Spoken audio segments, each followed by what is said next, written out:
The galaxy is not silent. It screams. A ceaseless, psychic shriek of dying stars, screaming gods, and the teeming, chattering hunger of a billion souls. The void is not empty. It is a sea, dark and infinite, and we sail upon it in ships of iron and prayer, our only land in a distant, agonizing light cast by a corpse god on a golden throne. We chart our course by his suffering. We navigate by his pain. This is the only truth of our existence. We are lost, we are blind, and we are hunted. But what happens when the nightmare changes? Not into something safe, but into something unfamiliar? When the monsters you are trained to see, the horrors you are prepared to fight, do not appear. When the great enemy shows you not a fang maw, but a face you almost recognize. This is not a story of victory. This is a story of a quiet, personal corruption. The story of a man who looked into the abyss.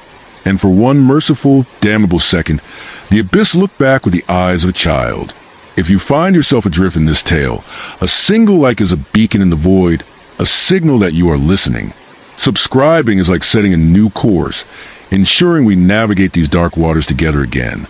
And sharing this story with another soul is an act of great faith from the grim darkness of the far future. There is only war, and the stories we tell make sense of it. The Pious Vanguard did not sail the void so much as limp through it. Its sound was a symphony of distress, a chorus of groans, clangs, and hisses that echoed through its kilometer-long iron spine. Every deck was a kingdom of specific, familiar decay. On the gun decks, the smell was of cold metal, volatile propellant, and the faint, never-clean tang of old fear. In the lower warrens, it was the oppressive warmth of recycled air, thick with the scent of boiled nutri-paste, unwashed bodies, and the ever-present coppery hint of rust. This rust was the ship's true color, its patina. It bled from every joint, painted dark streaks down bulkheads like old tears, and dusted the air with fine, red-brown powder that gritted between your teeth and stained the hems of robes. It was a smell and taste of time itself, slowly eating the ship from the inside out. My world was a small one, defined by the green glow of a single auspex screen. I was a third-class monitor, designation Rho-7, and my kingdom was a dimly lit alcove on deck Gamma 12, nestled between the groaning arteries of a primary coolant pipeline and the shuddering wall of a cargo lift shaft. My duty was to watch the screen. The screen showed a rolling, chaotic wave of static, the psychic backwash of the warp against our Geller field, translated into a visual scream. My job was to look for patterns in that scream. Patterns meant danger. A coherent shape forming in the noise could be the first sign of a demonic presence, a breach in the field, a thought taking form in the madness outside our thin iron shell. I had watched the screaming green sea for 7 years. I had never seen a pattern, only the endless, comforting, terrifying noise. Life aboard the Vanguard was a ritual of survival, and every ritual was sacred. The morning hymn bell marked the start of the cycle, its tinny, distorted chime fighting to be heard over the ship's groans. We ate the same paste. We drank the same recycled water that tasted faintly of chemicals and regret. We performed the same maintenance rites on machinery we barely understood, anointing joints with sacred oils and chanting the prayers of activation, lest the machine spirit grow sullen and stall. The most important ritual was silence. We did not speak of the void outside. We did not speculate about the journey. We did not voice the fear that sat in our guts like a cold, heavy stone. To give it words was to give it power. So we moved through our days in a quiet, focused days, our ears tuned not to each other, but to the ship. We listened to its moods. A new rattle in the drive sector could mean a week of terror. A change in the pitch of the Geller field's hum could mean the end of everything. Captain Vorlin was a ghost of a man, pale and thin, his face etched with lines that looked less like age and more like cracks in porcelain. He rarely left the command spire, but when he did, he moved through the decks like a confessor, his eyes not seeing us, but seeing through us to the ship's vital signs. His sermons over the Vox were short, bleak, and familiar. Vigilance is our shield. His dry voice would crackle from every grill. Doubt is the crack in the armor.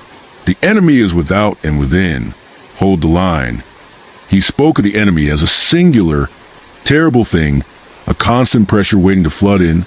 We imagined claws and fire and laughing mouths. It was a concrete horror, one we could picture. It was almost a comfort, a known threat. The rituals, the silence, the captain's warnings, they were all a wall we built against that single known terror. My only break from the screen was a walk to the secondary filtration manifold for my hydration ration. The route took me past the sealed door of the Navigator sanctum.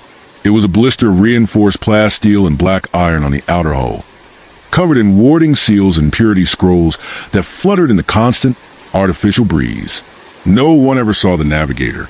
We only heard her, sometimes, during the most violent warp transits, a high, keening wail that bled to the bulkhead, a sound of such profound and personal agony that it made your own bones ache. She was our guide, our essential mutant, a thing of both reverence and disgust. She stared directly into the sea of souls, so we did not have to. Her pain bought our passage. Standing there with my empty cup, listening to the normal hum of the ship, I would sometimes feel a pang of something like guilt. Her world was a screaming green static on my screen, but without the buffer of machine translation. She lived in the raw scream. I could not fathom it. I would touch one of the cold purity seals, mutter a half-remembered prayer for a tortured soul, and hurry away, grateful for my small, boring, green glowing world. The cycle was everything. 6 hours of watch, the green static searing itself onto the back of my eyelids. For hours of sanctioned rest in my coffin rack, the ship's vibrations passing through the thin mattress into my spine. 2 hours for sustenance, ablution, and a mind-numbing recitation of the crewman's catechism of vigilance from a tattered data slate. My hands developed their own memory, wiping smudges from the screen with a cloth dampened with blessed solvent, adjusting dials that had not needed adjustment in decades, tapping the rune to acknowledge system checks that never changed. The familiarity was a kind of armor.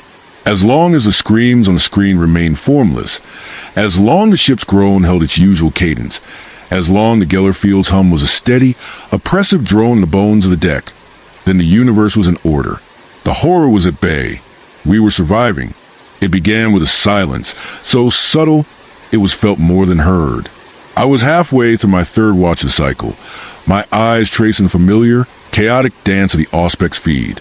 Then, for just a moment, the noise seemed to soften. It was like a crowd of screaming voices, all stepping back at once.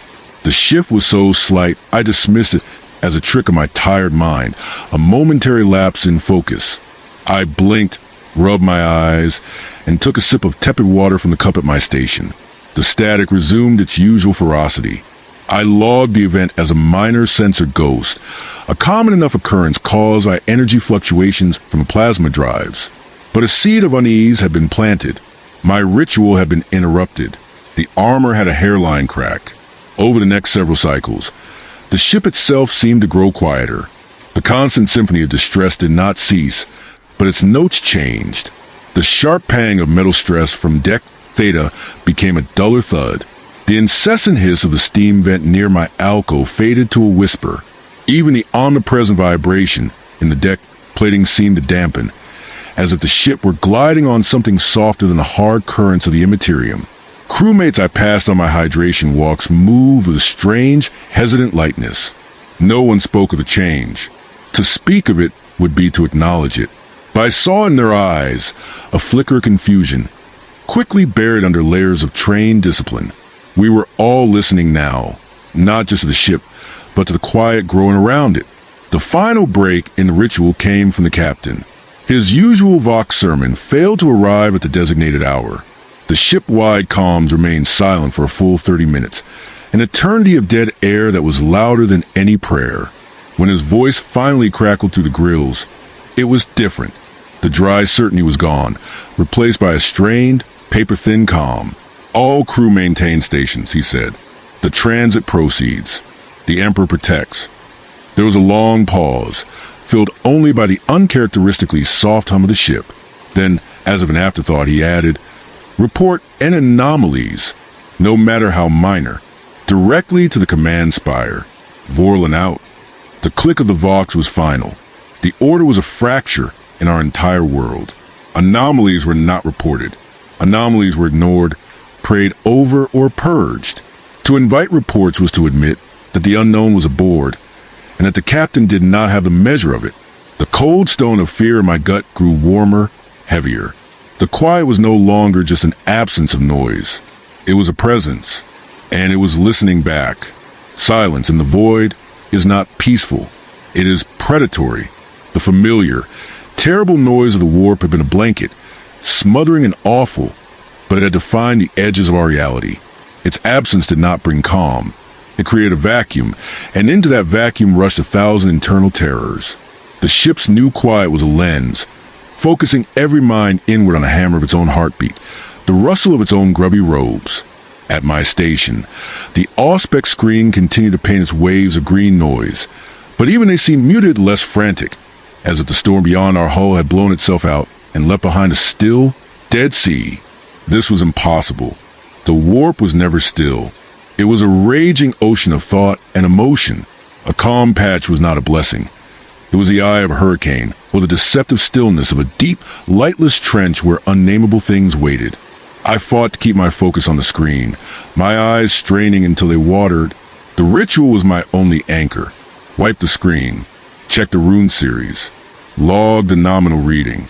But my mind, freed from the constant assault of the psychic scream, began to wander treacherous paths. I thought of the Navigator, sealed in her blister of pain. Was she experiencing this silence? Was she, for the first time in her tormented life, feeling peace? The idea was heretical. Her peace would be our doom. A navigator did not guide through calm waters. They navigated the storm. If the storm ceased, we were not safe. We were lost. Utterly, irrevocably lost. My hand trembled as I reached to adjust the dial. The machine spirit of the auspex array seemed sluggish. Its response was a half-second too slow, as if it, too, were listening to the new quiet. It was during the next sleep cycle, or what should have been sleep, that I heard it, lying in my coffin rack. The ship's softened vibrations, a poor substitute for the usual lulling roar. A sound crept into the edges of my awareness. It was not through the Vox. It was not a ship sound. It seemed to come from the metal itself, a vibration so faint it was felt in the teeth rather than heard by the ears. A pattern, a rhythmic, pulsing pattern buried in the silence. Tap, tap, tap, tap. It was not random. It had a cadence, a syncopation that felt horribly deliberate. I lay frozen, my breath held, trying to convince myself it was a drip of condensate pipe, the settling of a support beam. But I knew every sound in my hab section. This was new. This was foreign. It was a sound of something making itself known, not with a roar, but with a whisper that slipped through the Geller field, through the iron, and into the marrow of the ship. By the time I returned to my alcove for the next watch, the silence had taken on a texture. It felt thick, heavy, like what packed in the ears. The crewmates I passed were ghosts, their faces pale and drawn, their eyes wide and unblinking. No one spoke. The ritual of silence had become a prison. We were all hearing it now. The not sound, the oppressive quiet, and beneath it, the faint, terrible patterning. I took my seat before the auspex, my palms slick with cold sweat. The green static rolled on. I stared, desperate for the chaos to return, for the screaming void to reassert itself and drown out the whisper in the walls. Then a flicker. In the center of the screen, for less than a second, the static didn't just form a pattern, it cleared. The green snow parted like a curtain, and in the tiny window of pure, black emptiness, I saw a shape. It was small, a smudge, a silhouette, and then it was gone, swallowed again by the noise. My heart hammered against my ribs. An anomaly. The captain had ordered all anomalies reported, but to report this, to give voice to the shape and the static, to the whisper in the walls, it would make it real. It would break the last seal. I did not report it. The sin of omission felt like a physical weight. But a worse curiosity had been ignited. The shape had not been demonic. It had not been clawed or fanged or burning. It had been simple, humanoid, small. The whisper in the static, when I dared to focus on the memory of it, was not a chant of ruin or scream of rage. Its rhythm was almost playful, a skipping rhythm, the kind of rhythm a child might make, tapping a stone against a pipe. This thought was the true violation. It was not terror that filled me in that moment, but profound, soul-sickening confusion. The enemy had a script. We knew our lines. This was a new scene, and I did not know my part. The silence pressed in. The whisper continued its soft, mocking tattoo, and I knew I could not stay in my alcove. The captain's order was my excuse. The anomaly was unlogged, but it existed. I had to see. I had to look with my own eyes, not through the machine's translation. There was one place on the Pious Vanguard where a person could look directly into the face of the Immaterium, the Observation Spire. The journey from Deck Gamma 12 to the Observation Spire was a descent into the ship's forgotten anatomy. I left my post without relief, a court-martial offense, but the normal chains of command felt like they had dissolved in the quiet. I moved through empty maintenance corridors, the only light the flickering amber of failing glow strips. The air grew colder, tasting of ancient dust and sterile coolant. The sounds of the ship faded completely here, replaced by the hollow echo of my own bootsteps and a relentless, silent pressure. That playful, tapping rhythm seemed to follow me, not from the walls, but from inside my own skull, a psychic tinnitus. I was violating every protocol, but a deeper imperative drove me. The need to confirm that the horror was still the horror I knew. I needed to see claws and fire. I needed the scream to return. Anything was better than this quiet, whispering wrongness. The access hatch to the spire was a round, heavy portal of brass and iron, marked with the insignia of the Astronomicon and layered with peeling purity seals. It was rarely used. Why would anyone volunteer to gaze into hell? My hand shook as I worked the manual release wheel. It turned with a shriek of protest that was violently loud in the absolute quiet, the sound seeming to offend the very air. The hatch side opened, revealing a narrow, cylindrical chamber beyond, its far wall a single, massive pane of armored plex. The observation blister. The air inside was freezing, biting at my lungs, and it was utterly, profoundly silent. The constant hum of the Geller field, which permeated every other part of the ship, was absent here. This room was the bubble skin. Outside was raw Imperial. I stepped in, the hatch sealing behind me with a final, deafening clang. I was alone, truly alone. Before me, the Plex window looked out not into the star-dusted black of real space, but into the warp. I had seen 1,000 times on my auspex screen a chaotic, screaming green storm. But this was not green. The machine translated it to a frequency we could process. The truth was color beyond color, light that was not light. It swirled in vast, silent, impossible patterns. Nebulae of anguish, rivers of forgotten memory, storms of pure, undiluted emotion. It was beautiful. The realization hit me like a physical blow, and I vomited a thin stream of nutri paste onto the deck, my body rebelling against the heresy of the thought. It was terrible, cosmic beauty. The beauty of a galaxy-spanning cancer, of a supernova consuming a world. And it was calm. There were no demons. I pressed my face to the cold plex, my breath fogging it, searching the churning tides for familiar, hateful shapes. I saw no leering faces, no reaching claws of burning brass, no continents of flesh writhing in the distance. The warp was tranquil, a serene, sickening panorama of insanity at rest. My mind scrambled for an anchor.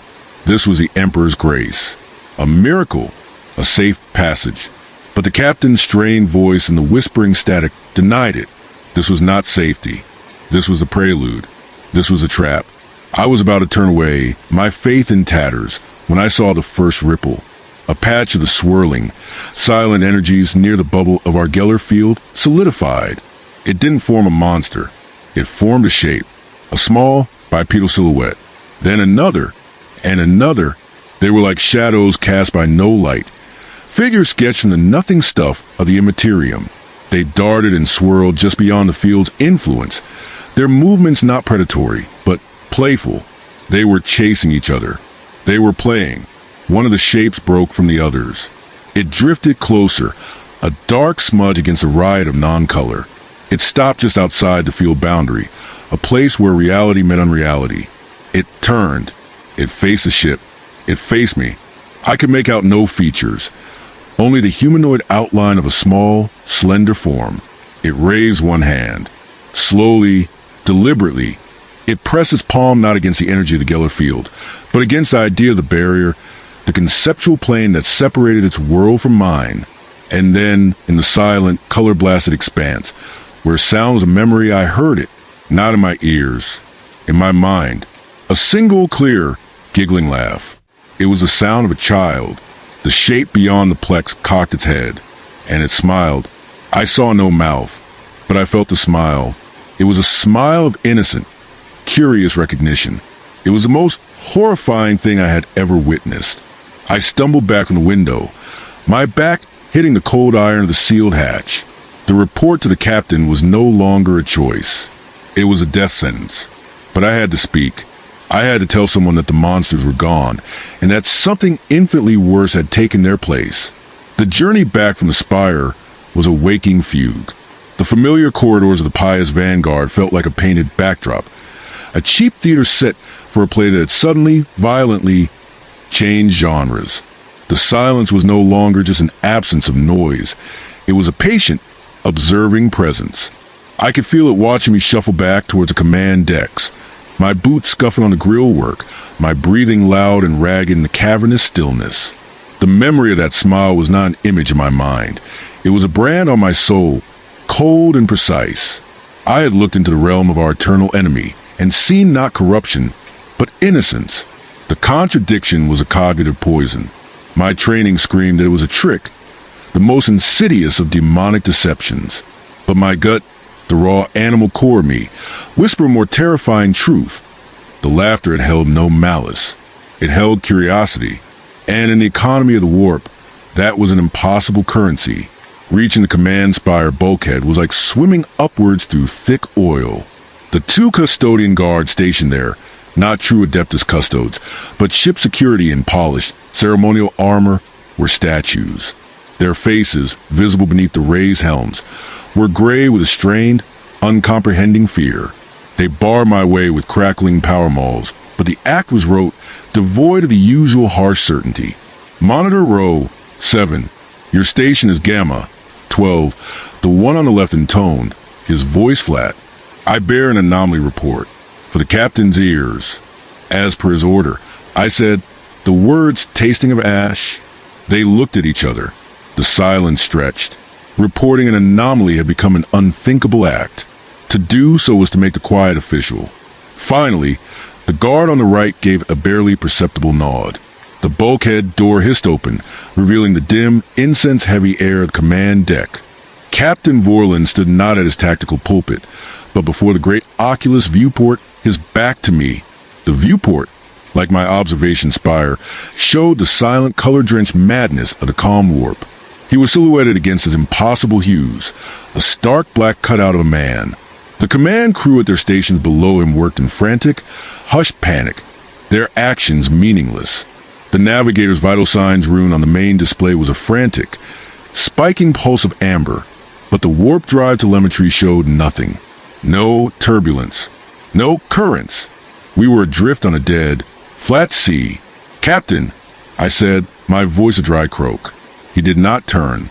You saw them, he stated. It was not a question. The weight of those 3 words crushed the last of my hope. I was not the bearer of unique news. I was a confirmation. I saw a shape, sir. Small. They were playing. He turned then, in the reflected, shifting light from the oculus. His cracked porcelain face was ghastly. His eyes were red raw, as if he'd been staring into a sandstorm. Playing, he repeated, the word a vile thing in his mouth. He gestured weakly to the silent crew. Auspex shows nothing. Telepathy shows nothing. The Geller field integrity is at 100.3%, a mathematical impossibility. We are not under attack. Rho-7. We are being observed by something that does not register as a threat to any of our instruments, to any of our beliefs. He walked closer, his movement stiff. What did you feel when you saw it? Be precise. Your soul may depend on it. I thought of the laugh in my mind, the smile. I felt recognized, sir, not hunted, seen. Captain Vorlin closed his eyes, a spasm of pure agony crossing his features. Then it is as I feared. This is not a breach. It is an invitation. And to accept it is a heresy beyond any demon worship. He opened his eyes, and a new, grim decision hardened in them. We waked the Navigator. The command to rouse the Navigator from her trance was an event of profound sacrilege, akin to disturbing a saint at prayer in the moment of martyrdom. Her sanctum was not opened. Instead, a complex series of chimes and electro pulses was administered to the sanctum's external interface, a protocol reserved for imminent, catastrophic drive failure.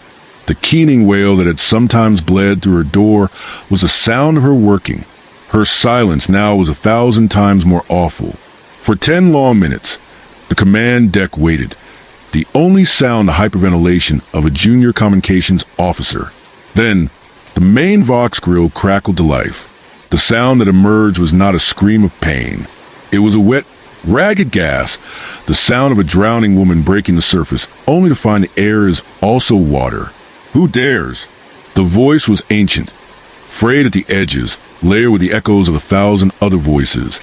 The Navigator's ancestral choir, fused into one tormented psyche. Navigator Sylvia, Captain Vorlin said, his voice forcibly calm, pressing against the tense quiet. We are in a region of a typical warp stasis. The auspex is blind. I have a visual report from an observer at the primary spire. He reports non-demonic, humanoid silhouettes. Behavior is non-hostile. Pattern. There was a long silence from a Vox. We could almost hear the Navigator's mutated third eye, sealed behind a platinum circlet, turning inward to perceive the sea of souls directly. When she spoke again, her voice had changed. The pain was still there, but was now sharpened by a new, crystal-clear terror. Describe the silhouettes in exact detail. The captain looked at me. I stepped forward, my mouth dry. Small, I said to the grill, the size of a child. They moved quickly, like they were chasing. One approached. It pressed its hand to the field. It laughed. A sound came from the Vox then that I will carry to my grave. It was a sob, choked and broken, followed by a stream of low Gothic so laced with Navigator can and liturgical panic. It was barely comprehensible. No, no, no, no. Not here, it is forbidden. The treaty of the ancient compact. She was babbling. A Navigator, the most disciplined psychic mind on the ship, was disintegrating. Sylvia, Vorlin barked. The command sharp. Report. What are we facing? Her voice snapped back, focused by sheer dread. You are not facing. You are witnessing. You're strayed into a shallows, a backwater of the Immaterium that is not meant for travel. The demons do not play here. They are barred by older laws. She took a shuddering breath. The forms you see, they are echoes, reflections of a concept that has no place in our universe. Innocence, uncorrupted, purposeless, playful innocence. The warp cannot make that. It can only corrupt what already exists. So what you see is a memory the warp itself should have devoured at the birth of terror. The logic of it was a cold knife sliding between the ribs of my sanity. Demons were born from extreme emotion, rage, desire, despair, pride. But a child's simple, joyful laugh, that was not a strong enough emotion to birth a demon. It was too pure, too fleeting, for it to exist here, in this form, meant it was not born of the warp. It was something else, something imported, or something that had always been here, hiding in the blind spots of our perception. The Navigator's voice dropped to a whisper, yet it filled the deck. This region is prescribed. It is a snare for the soul. To see these things, it does not corrupt you with hatred. It corrodes you with doubt. It asks you to remember a galaxy before the war, before the grim darkness. It is the most profound heresy imaginable. Captain, you must wrench us from this current. Now, even if it tears the ship apart, we cannot stay. Every second here is a crime against the Imperium's truth. Captain Vorlin stared the oculus at the serene, beautiful hellscape outside. He nodded once to his helmsman. Execute an emergency transition. All power to the warp drives. Rip us out. The order was given, but as the crew scrambled, a new, softer sound whispered from the Navigator's Vox. It was a prayer, but not to the Emperor. It was a plea to the void itself. Let us go. We are not worthy of your memory. We have forgotten how to play.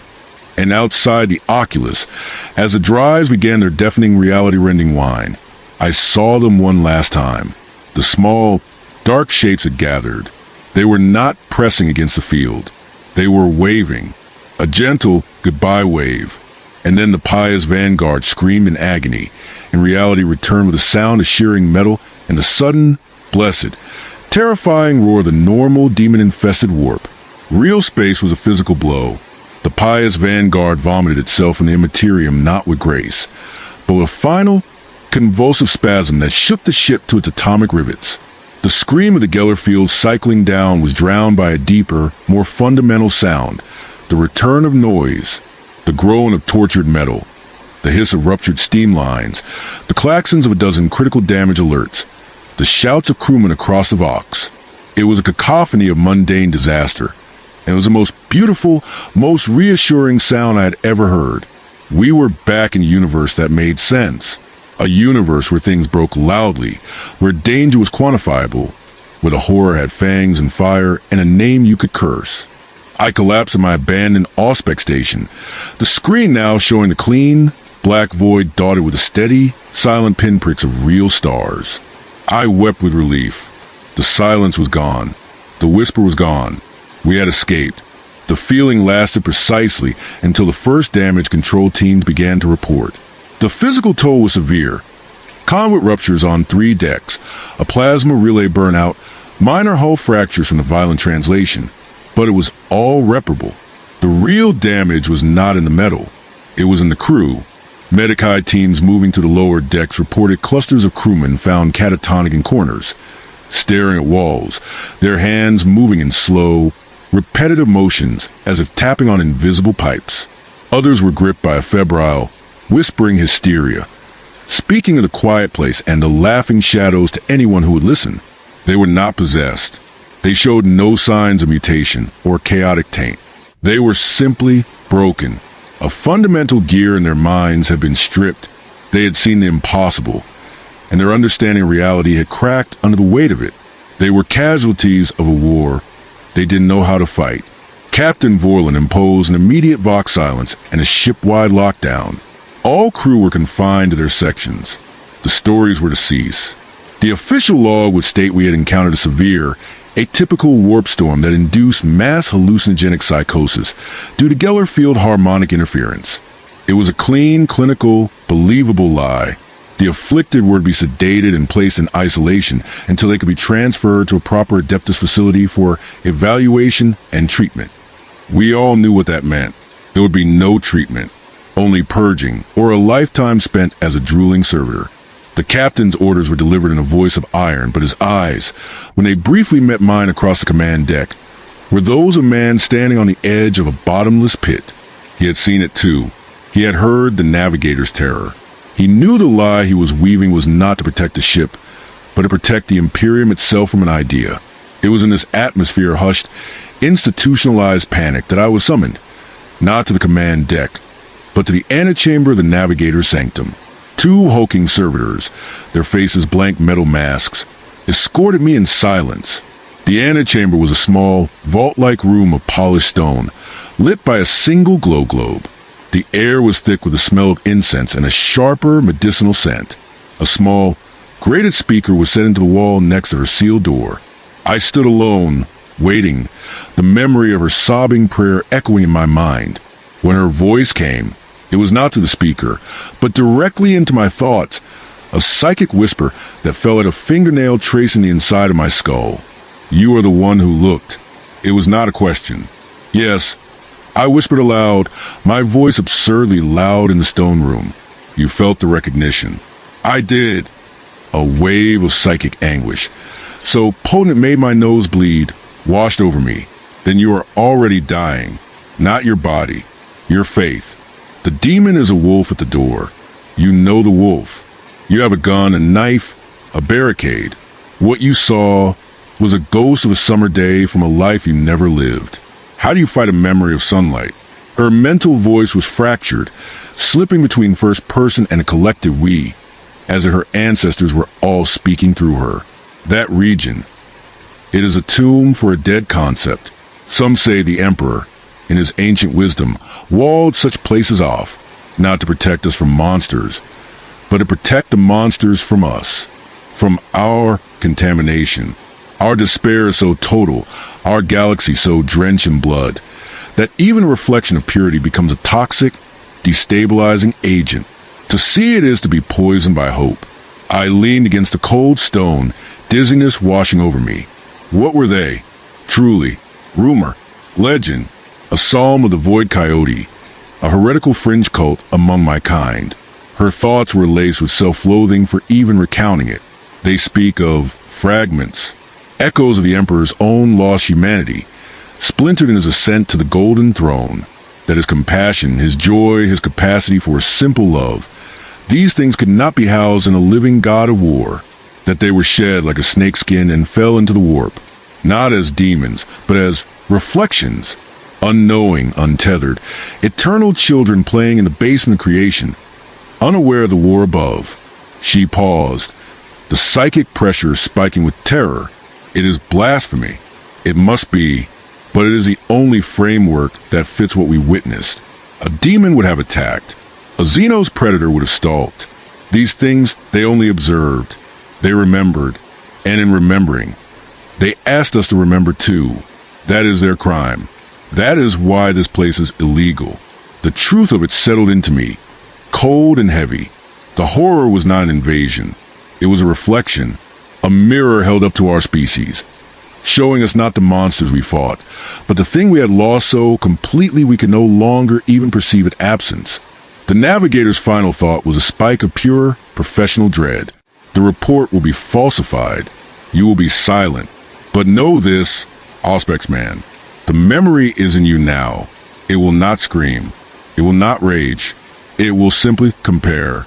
Every act of harshness, every necessary cruelty, every prayer of hatred you utter, you will feel the ghost of that laugh beside it, and you will wonder. And in the Imperium of Man, to wonder is the first, last, and only sin. The psychic link severed. The servitors lumbered forward, their meaning clear. The audience was over. I was dismissed back into the lie, carrying a secret that was quieter and far more dangerous than any demon. The following ship cycles were a study in enforced normalcy. The Pious Vanguard limped towards the nearest Imperial way station, its wounds being patched by crews who worked with frantic, focused energy, as if speed could outrun memory. The official story held a brittle shell over the rotten core of what we knew. The afflicted crewmen were taken away by silent, black-garbed officials on the way station, who asked no questions and offered no explanations. Their faces were sealed behind expressionless masks. We never learned their fates. The rest of us were subjected to mind scrub audits and purity screenings by a visiting missionary who spoke of the insidious lies of calm seas and the Emperor's mercy in testing our vigilance with phantoms. His words were empty noise. He had not been there. He had not felt the quiet. I was returned to my station. The auspex screen showed the clean black of real space, the occasional blip of a stellar object or debris field a comforting testament to a sane universe. But the ritual was ashes in my mouth. Wiping the screen felt like polishing a tombstone. Checking the runes was a pantomime. My hands went to the motions, but my mind was elsewhere, trapped in that silent observation spire. The Navigator's warning festered. You will compare. And I did. I watched a deck sergeant backhand a stumbling menial for spilling a lubricant canister, a normal, unremarkable act of discipline. Before, I would have thought nothing of it. Now, I heard the ghostly child's laugh, and the sound made the sergeant's anger seem not justified, but grotesque. A petty, ugly performance. I heard the missionary preach of the Xeno's threat, of the orc's mindless brutality, the Necron's soulless hunger, and his words painted pictures of absolute, irredeemable evil. But the memory of those waving silhouettes asked a silent, subversive question. Is that all there is? This was the true terror the Navigator feared. Not mutation, not possession. It was empathy, a crack in the absolute black and white theology of the Imperium. The universe was meant to be a simple, brutal equation. Humanity versus the enemy. The enemy was everything else. The enemy was to be hated, feared, destroyed without question or pause. But what if the universe contained things that were not humanity, yet were not enemy?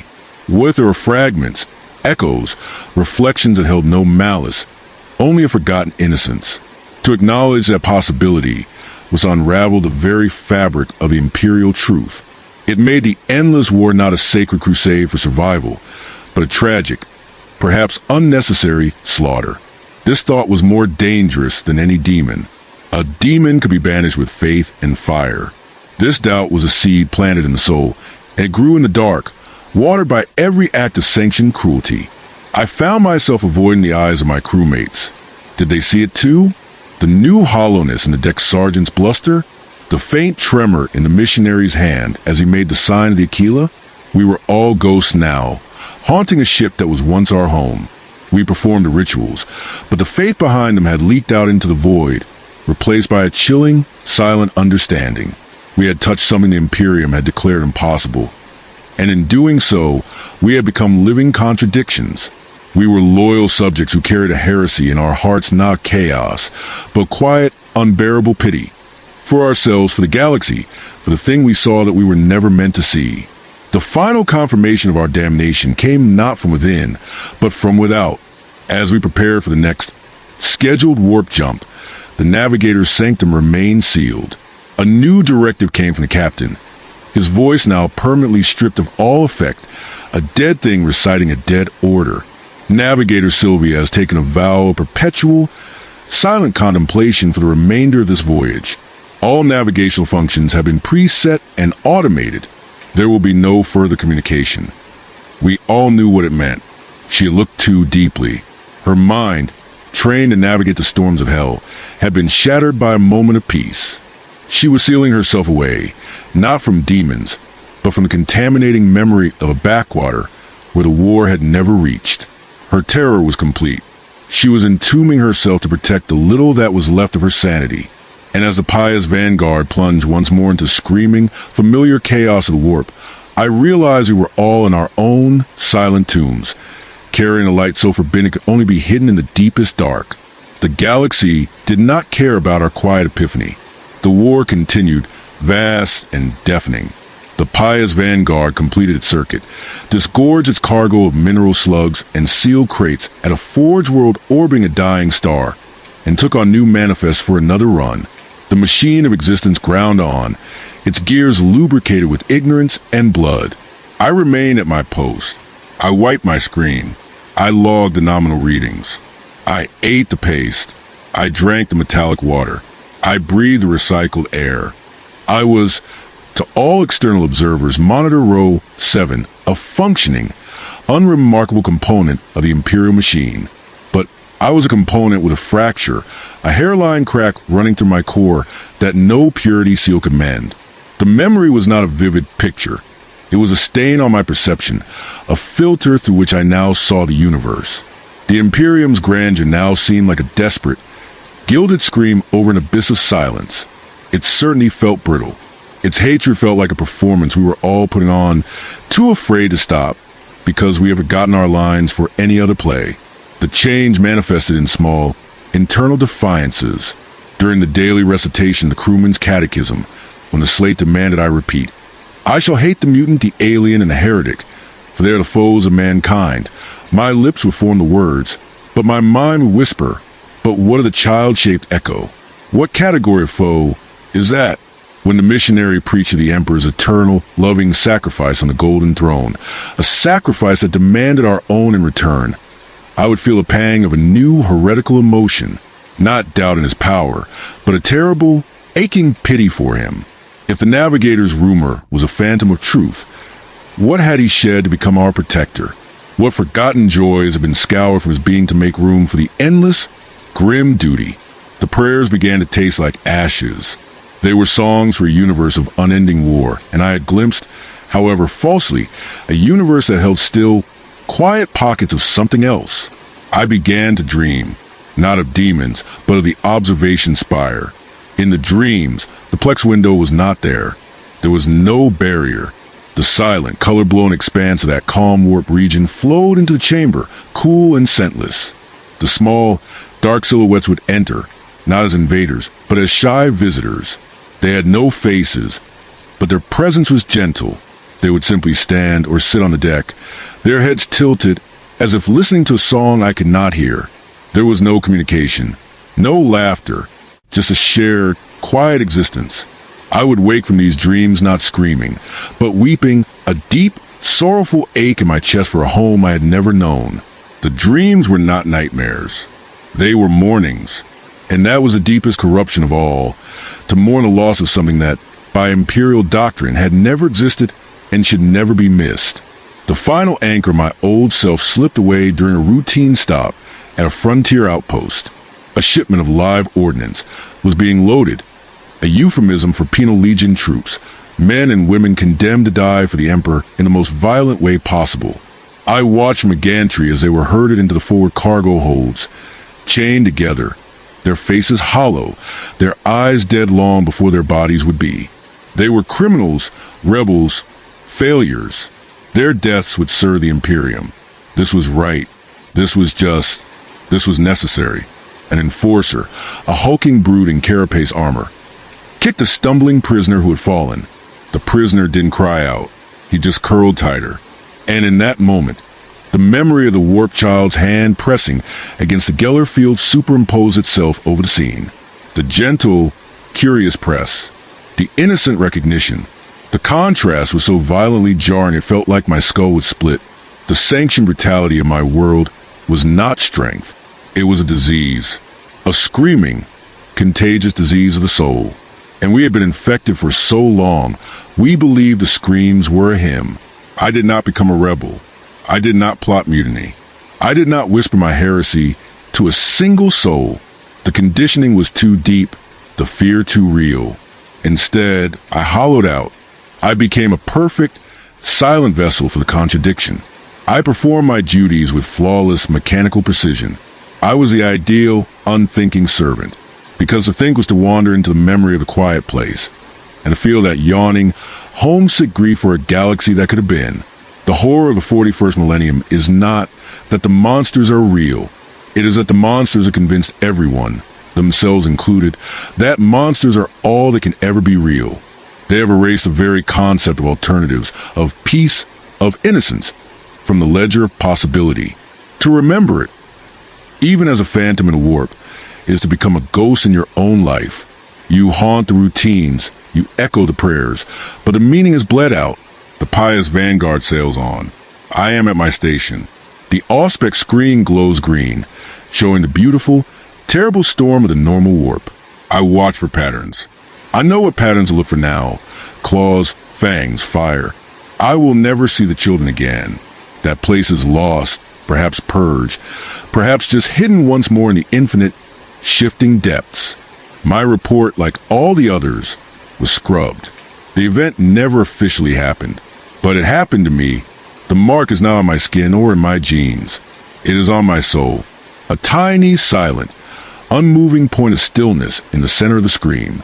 A memory of a laugh, a reflection of a smile, a goodbye wave from a thing that should not be. It is my heresy. It is my truth. And in the grim darkness of the far future, where there is only war, I carry my small, quiet, illegal piece of peace. And I wonder, if all the guns fell silent just for a moment, what other forgotten whispers we might finally hear in the void.